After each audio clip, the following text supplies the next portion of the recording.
ნამდვილად კი მაყურებელს შევახსენებ, რომ საქართველოს ხმის მონაწილე ბარბარე ქოქაშვილია დღეს ჩვენი გადაცემის სტუმარი. როგორც უკვე ჩვენმა მაყურებელმა იხილა და მოისმინა, მან არაერთხელ დაგვატკბო უკვე. ბარბარე, მადლობა ვუთხრათ, რომ დილიდან გვილამაზებს ჩვენს ეთერს და გვიქმნის კარგ განწყობას და დროა უკვე ვისაუბროთ მის შესახებ, რა სიახლეები აქვს მას შემოქმედებით ცხოვრებაში, რაზე მუშაობს და რა სამომავლო გეგმებია უახლო ეს პერიოდში კალენდარზე, ასე ვთქვათ, მონიშნული. დილა მშვიდობისა ბარბარე, მადლობა კიდევ ერთხელ, რომ ხარ დღეს ჩვენთან ერთად და მოდი დავიწყოთ და ალბათ საავტორო სიმღერით. ეს შენს ირგვლივ გარკვეულწილად სიახლეა მაყურებლისთვის, მიუხედავად იმისა, რომ რუსთავის ეთერის მაყურებელმა საქართველოს ხმის სცენიდან ძალიან კარგად გაგიცნო, დაგიმახსოვრა, გულშემატკივრებს მთელი არმია ყავდა ამ პროექტის ფარგლებში. არის რაღაც გარკვეული სიახლეები შენ შემოქმედებით ცხოვრებაში, რომელიც ჯერ არ ვიცით და ერთ-ერთი ასეთი არის ის, რომ შენ საავტორო სიმღერებს თავად ქმნი. მოდი მოგვიყევი, ძალიან პატარა ხარ, 15 წლის ხარ ჯერ, მაგრამ მუსიკალურ სამყაროში, როგორც ხვდები, საკმაოდ დიდი ნაბიჯებით მიიწევ წინ და წინ. პირველ რიგში მოგესალმებით, მივესალმებ ჩვენს მაყურებელს. საავტორო სიმღერა გაიღიმე საქართველო. ავტორი არის მარია ლიკლიკაძე, არანჟი ირაკლი ჯოხაძე და ბექი გოგა მესხი. მათ მინდა მადლობა გადავუხადო. რაც შეეხება ამ სიმღერას, ძალიან ემოციური და საპასუხისმგებლო იყო. ნამდვილად.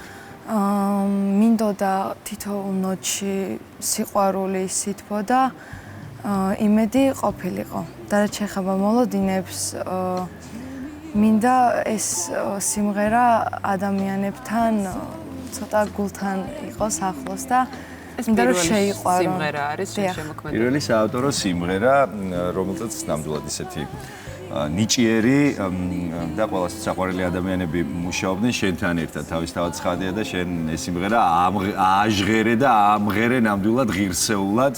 თან სისხამდილით ამის გაკეთება კიდევ უფრო საპასუხისმგებლოა და ყოჩახ შენ ამისთვის დღის და ღამის ნებისმიერ მონაკვეთში მოწოდების სიმაღლეზეა შენი ვოკალური მონაცემის და შენი ვიზუალი ხო საერთოდ და საერთოდ. მოკლედ სხვა გეგმების შესახებაც უნდა ვისაუბროთ. მე ვიცი რომ მე და შენ საუბრობთ ხოლმე და გამიმხილე ეს ამბავი და მოდი მაყურებელსაც უთხრათ რომ რაღაც უფრო ისეთ ვრცელ და უფრო დიდ გეგმებზე გაქვს სწორება აღებული და გაანდე რუსთავის ტელემაყურებელსაც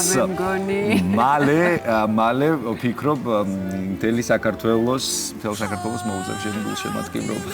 სადგი გულშემატკივრობ ახლა შენ გვითხარ. აბა გვითხარი. გეგმებს რაც შეეხება, მართლა ძალიან სასიხარულო ამბავი არის.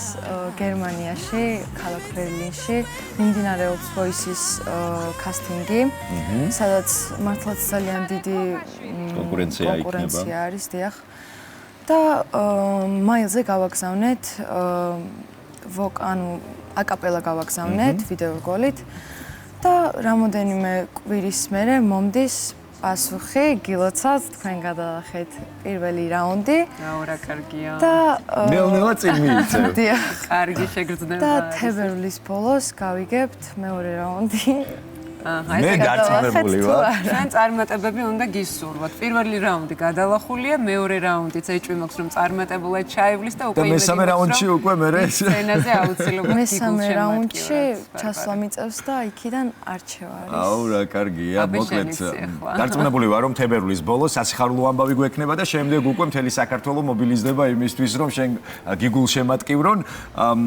მოკლედ წარმატებები შენ